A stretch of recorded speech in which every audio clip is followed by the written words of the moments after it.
எண்ணமெல்லாம் சிறகடிக்கும், எண்களெல்லாம் வழி கொடுக்கும், எந்நாளும் ராஜமுகம், எளியோரின் ஏறுமுகம். எந்த நிலை வந்தாலும் வந்த நிலை மாறாத நமது Rajanilai. Rajanilai TV, channel of astrology.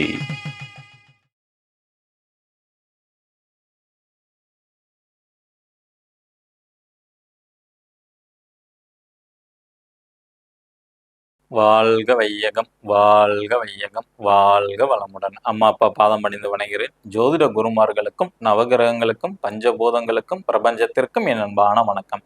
கதிரவன் மதியும் அங்காரகன் புந்தியும் கருணை உள்ள சுரதம் குருவும் காரவன் காரியும் ராகுவும் கேதும் கருதுமிகு சிவமாக 11ஆம் இடம் வந்து உச்சநிலை நின்று பரிவோடு மகிழ்ந்து அருள் என்றோ. உலகெங்கும் உள்ள ராஜநிலை டிவி ரசிக பெருமக்கள் அனைவருக்கும் உற்சாகமான காலை வணக்கம். இன்று பிறந்தநாள் மற்றும் திருமணநாள் கொண்டாடும் அனைவருக்கும் ராஜநிலை டிவி சார்பாக வாழ்த்துக்களை சொல்வது உங்கள் ராஜநிலை எண்கணித வித்தகர் லால்குடி செந்தில். இன்றைய பஞ்சாங்கம் உத்தராயண காலம் விஸ்வாவசு வருடம் மாசி மாதம் 18ஆம் தேதி திங்கட்கிழமை. இன்று 2/3/2026. இன்னைக்கு மாசி மகம், சிறப்பான ஒரு நாள். நல்ல நேரம் காலை 6:30 மணி முதல் 7:30 மணி வரை, மாலை 4:30 மணி முதல் 5:30 மணி வரை. கௌரி நல்ல நேரம் காலை 9:30 மணி முதல் 10:30 மணி வரை, இரவு 7:30 மணி முதல் 8:30 மணி வரை.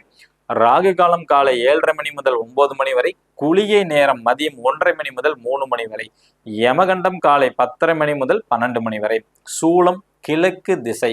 புதிய செயலுக்கு புதிய விஷயங்களுக்கு செல்வதால் இருந்தால், நீங்க வீட்டுல இருந்து கிளம்பும் போது கிழக்கு திசையா இருந்தா ஒரு டீஸ்பூன் தயிர் சாப்பிட்டு போனீங்கன்னா அந்த காரியம் தடைப்படாது.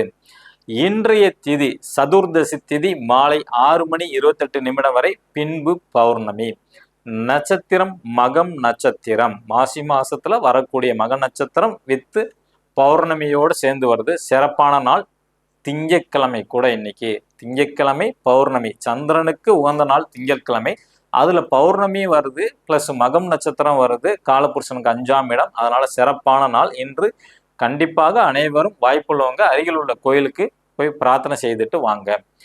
யோகம் அதிகண்ட நாம யோகம் மதியம் 12:46 வரை, பின்பு சுகர்மம் நாம யோகம். கரணம் வணிசை கரணம் மாலை 6:28 வரை, பின்பு பத்திரை கரணம். சந்திராஷ்டமம் உத்திராட நட்சத்திரத்திற்கு. கிரக நிலவரங்கள்: மிதுன ராசியில் குரு பகவான், சிம்ம ராசியில் சந்திர பகவான் மற்றும் கேது பகவான், கும்ப ராசியில் சூரிய பகவான், செவ்வாய் பகவான், புதன் பகவான், சுக்கர பகவான், சனி பகவான் மற்றும் ராகு பகவான். நம்ம ஜோதிட குறிப்புங்கிற தலைப்புல ஒவ்வொரு மாதமும் ஒவ்வொரு டாபிக்கா வருது. இந்த தடவை சனி பெயர்ச்சி வருகிறது. வாக்கிய பஞ்சாங்கம் படி 6/3/2026 சனி பகவான் கும்ப ராசியிலிருந்து மீன ராசிக்கு பெயர்ச்சி ஆகுறாங்க காலை 8:26 மணிக்கு. இந்த பெயர்ச்சிங்கிறது வந்து பாத்தீங்கன்னா இந்த மீன ராசியில 22/4/2028 வரைக்கும் வந்து இருப்பாங்க. விடியற்காலை 2:39 மணி வரைக்கும். திருக்கணிதப்படி எடுத்துக்கிட்டீங்கன்னா 2025 மார்ச் மாசம் 29ஆம் தேதி பெயர்ச்சி வந்தது. ஆனா நமக்கு வந்து திருநள்ளாறு கோவில் படி பாத்தீங்கன்னா வாக்கிய பஞ்சாங்கப்படி வருகின்ற 6ஆம் தேதி தான் அந்த பெயர்ச்சிங்கிறது ஆகுது. அப்ப கும்பராசியிலிருந்து மீனராசிக்கு சனி பகவான் வராரு. பொதுவா பயப்பட வேண்டியது வந்து கிடையாது சனி பகவான் இதோட பொறுத்த வரைக்கும். ஏன்னா நம்ம வந்து எல்லா விஷயத்திலும் நேர்மை நியாயமாக இருந்தால் சனி பகவான் எந்த விதமான டிஸ்டர்பன்ஸும் பண்ண மாட்டாங்க. அவர் இருக்கிற இடம் வந்து பலு பெறும். அவரோட பார்வைகள் வந்து பாத்தீங்கன்னா சில இடையூறுகள் கண்டிப்பாக வரும். ஏன்னா நம்ம முன்ஜென்மம் பிறந்ததுல இருந்து இது வரைக்கும் செய்த தவறுகளை வந்து திருத்துறதுக்காண்டி தான் அந்த மாதிரி அமைப்புகள் வந்து உண்டு. ஓகேங்களா? அப்ப சந்திரன் இருக்கிற இடம் 7 நாட்டு சனி கண்டு பயப்படக்கூடாது. மேசராசி எல்லாம் ஓகேங்களா, ஆரம்பிச்சிருச்சு, பயம் வேண்டாம். ஏன்னா அவர் இருக்கிற இடத்த வந்து ஸ்ட்ராங் பண்ணுவார். அப்ப இருக்கிற இடம்ங்கிறது வந்து பாத்தீங்கன்னா மேசராசி. நம்ம இப்ப வந்து பார்க்கக்கூடிய முதல் ராசி மேசராசிக்கு. இப்ப மேச ராசிக்கு வந்து பாத்தீங்கன்னா 7 நாட்டு சனி பகவான் வந்து என்னென்ன செய்ய போறான்னு பார்க்க போறோம். ஃபர்ஸ்ட் வந்து பாத்தீங்கன்னா சனி பகவான் 12ஆம் இடத்துல வந்து இருக்கிறாங்க. அந்த சனி பகவானோட பார்வை விழும் இடம் தான் வந்து பாத்தீங்கன்னா சின்ன இடையூறுகள், பிரச்சனை, தாமதம், தடை எல்லாமே ஏற்படும். அப்ப அந்த பார்வை படக்கூடிய இடங்கள் எடுத்துக்கிட்டீங்கன்னா 2ஆம் இடம், 6ஆம் இடம் பிளஸ் 9ஆம் இடம். இந்த 3 இடத்தையும் சனி பகவான் 12ஆம் இடத்துல இருந்து பார்ப்பாங்க. பொதுவா இந்த ராசிக்கு 12ல வரும்போது 12ஆம் இடம்ங்கிறது சேமிப்பு. ஓகேங்களா? சேமிப்பு வந்து கண்டிப்பாக உயரும் இவங்களை பொறுத்த வரைக்கும். அதே மாதிரி வந்து பாத்தீங்கன்னா ஒரு சொத்தை வித்து இன்னொரு சொத்தை வாங்கக்கூடிய அமைப்பு இந்த மேசராசி நபர்களுக்கு வந்து உண்டு.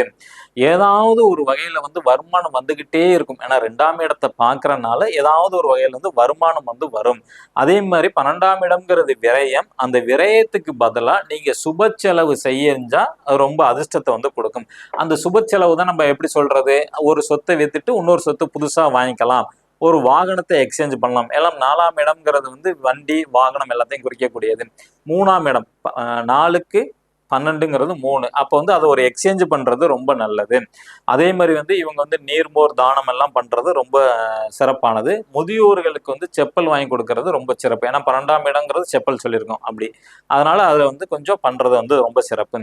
இப்ப 2ஆம் இடத்தை பாக்குறதுனால 2ங்கிறது வந்து குடும்பம், தனம், வாக்கு, பல், கண் இதை தான் குறிக்கக்கூடியது. அப்ப இந்த மேசராசிக்கு வந்து பாத்தீங்கன்னா பல் சம்பந்தப்பட்டது, கண் சம்பந்தப்பட்ட தொந்தரவு வரும். புதுசா வந்து பாத்தீங்கன்னா வந்து கண்ணாடி போட ஆரம்பிச்சிருப்பாங்க. தலைவலி வர்றதுக்கு, கண் சம்பந்தப்பட்ட இடையூறு அல்லது பல் சொத்த பல்லாகிறது, பல் புடுங்கிறது, இந்த மாதிரி விஷயத்துக்கு வந்து கண்டிப்பாக நடக்கும். அதெல்லாம் நம்ம முன்னெச்சரிக்கையா இருக்கிறது ரொம்ப நல்லது. அதே மாதிரி வந்து பாத்தீங்கன்னா இளைய சகோதரருக்கு வந்து விரயம் ஏற்படும். இவங்களுக்கு கூட பிறந்த தம்பி தங்கச்சிக்கு வந்து விரயம் ஏற்படும். அதே மாதிரி வந்து இவங்களோட குழந்தைகள் வந்து தொழில் செஞ்சுக்கிட்டு இருக்கிறாங்க அப்படின்னா அந்த தொழில்ல வந்து கொஞ்சம் பிரச்சனைகள் வந்து வரும். ஏன்னா மேசராசிக்கு வந்து பாத்தீங்கன்னா 2ஆம் இடம்ங்கிறது குழந்தையோட தொழிலை குறிக்கக்கூடியது. மேசராசியில பிறந்து ஒருத்தவங்களோட குழந்தை தொழில் செய்யறாங்க, பிசினஸ் பண்ணாங்கன்னா அவங்களுக்கு தான் சில இடையூறுகள். அந்த இடையூறுங்கிறது வந்து அரசாங்கத்துக்கு கட்ட வேண்டிய வரியெல்லாம் கரெக்டா கட்டிட்டா அந்த பிரச்சனை வந்து வராது. இப்போ ஒரு பிசினஸ் பண்றாங்க, அந்த சீட்டு வெளியில வர்றது, பாதை சம்பந்தப்பட்ட இதெல்லாம் கொஞ்சம் கவனமா வச்சுக்கிட்டாவே அவங்க தொழில் வந்து பிரச்சனை வராது. அதே மாதிரி மேசராசியில் பிறந்தவங்களோட மனைவிக்கு வந்து பாத்தீங்கன்னா வாழ்க்கை துணைன்னு எடுத்துக்கலாம், ஓகேங்களா. ஏன்னா ஆணா இருந்தா பெண், பெண்ணா இருந்தா ஆண், அவங்களுக்கு வந்து உடல்நலம் வந்து கொஞ்சம் அக்கறையை வந்து செலுத்த வேண்டும். அதே மாதிரி இவங்களோட தந்தைக்கு வந்து பாத்தீங்கன்னா 2ஆம் இடம்ங்கிறது வந்து தந்தைக்கு 6ஆம் இடமா வரும். அப்ப நோய், கடன், எதிரி இதெல்லாம் வந்து புதுசா உருவாகும் அல்லது வம்பு வழக்குகள் ஏற்படும். கவனமாக இருக்க வேண்டும். அதே மாதிரி வந்து பாத்தீங்கன்னா மூத்த உடன்பிறப்புக்கு வந்து வீடு, வாசல், சொத்து, சுகம் இது சார்ந்த பிரச்சனைகள் வந்து வரும். மூத்தவங்களுக்கு மேசராசிக்கு பிறந்த அண்ணன், அக்கா, மருமகன், மருமகள் அந்த மாதிரி இருந்தாங்கன்னா அவங்களுக்கும் இந்த மாதிரி இடையூறுகள் வந்து வரும். அதே மாதிரி வந்து வருமானத்துல வந்து பாத்தீங்கன்னா அப்படியே ஸ்லோவா தான் வந்துகிட்டு இருக்கும். அதே மாதிரி இவங்களோட தாய் வந்து பேராசைப்படக்கூடாது. மேசராசியில பிறந்தவங்களோட அம்மா வந்து ரொம்ப பேராசைப்பட்டா பெருநஷ்டம் வந்து அடைவார்கள். இப்ப 6ஆம் இடத்தை வந்து பாக்குறதுனால மருந்து சம்பந்தப்பட்ட ஒரு மருத்துவம் எடுக்கிற மாதிரி இருக்கும் மேசராசி. அல்லது வந்து 6ஆம் இடம்ங்கிறது வயிறை குறிக்கக்கூடியது. புதுசா இவங்களுக்கு வந்து தொந்தி வரும் மேசராசியில பிறந்தவங்களுக்கு. அல்லது வயிறு சம்பந்தப்பட்ட உபாதைகள், அது சம்பந்தப்பட்ட ட்ரீட்மெண்ட் வந்து எடுக்கிறதுக்கான வாய்ப்புகள் வரும். குடல் சம்பந்தப்பட்டது. அப்ப 6ஆம் இடம்ங்கிறது மாமனாரோட சொத்து. மாமனார் சொத்துல வந்து பாக பிரிவினை நடக்கலாம்.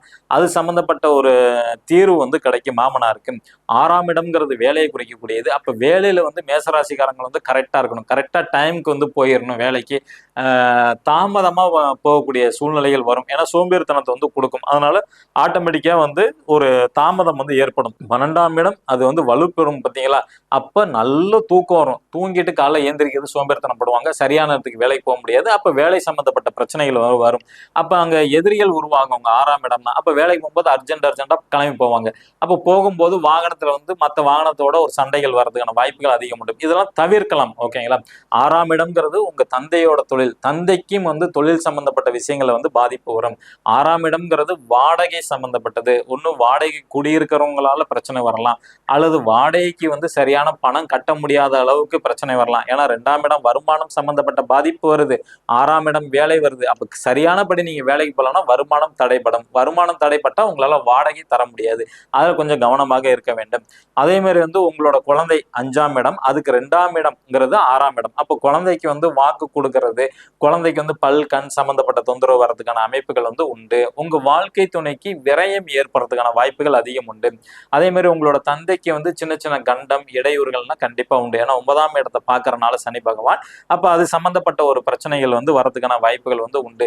இப்ப 5ஆம் இடம் ஐவிஎஃப்னு சொல்லக்கூடியது ட்ரீட்மெண்ட்டுக்கு வந்து போறவங்களுக்கு வந்து கொஞ்சம் தோல்வி வந்து ஏற்படுறதுக்கான வாய்ப்புகள் வந்து உண்டு. அதே மாதிரி வந்து பாத்துக்கிட்டீங்கன்னா உங்களுக்கு பாக்கியம் கிடைப்பதில், ஏன்னா 9ஆம் இடம் தான் தந்தை பாக்கியம் குறிக்கிறது. அந்த இடத்த சனி பகவான் பாக்குறதுனால கொஞ்சம் பாக்கியம், அல்லது குருநாதர்கள்ட்ட சின்ன சின்ன இடையூறுகள் வரதுக்கான வாய்ப்புகள் அதிகம் உண்டு. 9ஆம் இடம்ங்கிறது வந்து பயணங்கள், நீண்ட தூரம், தீர்த்த தலம் அல்லது வந்து பாத்தீங்கன்னா காசி ராமேஸ்வரம் போகக்கூடிய அந்த மாதிரி அமைப்புகள் உள்ளவங்களுக்கு வந்து போயிட்டு வரலாம். அது ஒரு பரிகாரமாகவே நீங்க எடுத்துக்கலாம். இப்ப மேசராசிக்கு பரிகாரம் அப்படின்னு கேட்டுக்கிட்டீங்கன்னு வச்சுக்கலாம், இந்த சனி பெயர்ச்சியில இந்த நிகழ்வுலாம் நடக்கும், இதுக்கு எப்படி இருக்கலாம் அப்படின்னு தெரிஞ்சுக்கிட்டீங்கன்னா, நம்ம 1ஆம் தேதியே வந்து ஃபுல்லா சொல்லியிருக்கோம், நேற்றுக்கே வந்து எல்லா பரிகாரம் சொல்லியிருக்கோம்.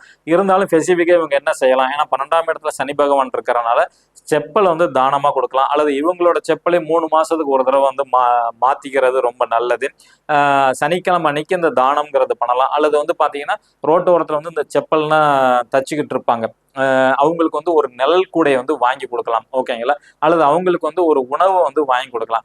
அவங்களுக்கு வந்து ஒரு டிப்ஸ், ஏதாவது ஒரு ஷூ எல்லாம் தேய்ப்பாங்க பாரு, பாலிஷ் போடுவாங்க பாரு, அவங்களுக்கு வந்து நீங்க செஞ்சுட்டு எக்ஸ்ட்ரா ஒரு டிப்ஸ் கொடுக்கறது ரொம்ப சிறப்பா இருக்கும். அதே மாதிரி தாயிட்ட வந்து நீங்க ஆசீர்வாதம் வாங்குறது ரொம்ப ரொம்ப சிறப்பாக இருக்கும். வீடு சுத்தமாக வைத்துக் கொள்ள வேண்டும். முதியோர் இல்லத்துக்கு வந்து அரிசி வாங்கி கொடுங்க, ஏன்னா 6ஆம் இடம்ங்கிறது உணவு, ஓகேங்களா. அப்ப இல்லாதவங்களுக்கு வந்து உணவு வாங்கி கொடுக்கலாம், ஆசிரமத்துக்கு வந்து உணவு வாங்கி கொடுக்கலாம், அந்த மாதிரி அமைப்புல வந்து பண்ணுங்க. அதே இரவு நேரத்துல அன்னதானம் பண்ணீங்கன்னா ரொம்ப சிறப்பாக இருக்கும். நாளைக்கு நம்ம ரிஷபராசி பத்தி பார்க்கலாம். புதுசா பார்க்கக்கூடிய நண்பர்கள் இந்த மாதிரி பர்மனன்ட் மார்க்கர் ஒன்று வாங்கிக்கிங்க. உங்க ராசிக்கு உண்டான ராஜநிலை எண்களை வந்து மணிக்கட்டுல வந்து எழுதுங்க, ஓகேங்களா. இந்த மாதிரி எழுதிக்கிங்க. எழுதும் போது உங்களோட கோரிக்கை என்னவோ அதை மனசுல வந்து நினைச்சுக்குங்க. திருமணம் நடக்க வேண்டும், குழந்தை பாக்கியம் வேணும், வீடு வேணும், நல்ல வேலை வேணும், வெளிநாட்டு வேலை கிடைக்கணும், அல்லது வந்து பாத்தீங்கன்னா கொடுத்த பணம் திரும்பி வரணும், அதே மாதிரி கவர்மெண்ட் வேலை கிடைக்கணும். இது மாதிரி உங்களுக்கு என்ன தேவையா இருந்தாலும் உங்களோட கோரிக்கையை மனதார நினைச்சுக்கிட்டு ஒரு டைம் மட்டும் எழுதுங்க, ஓகேங்களா. காலையில் குளிச்சுட்டு எழுதுங்க. எழுதக்கூடிய நேரம் காலையில 6:06 அல்லது 6:08 அல்லது 6:22 அல்லது 6:26 அல்லது 6:33 அல்லது 6:42 கடைசி 6:51. இது முதல் டைம். ரெண்டாவது அது அப்படியே மாத்திக்கிங்க. 8:06 8:08 8:20 8:22 8:26 8:33 8:42 8:51.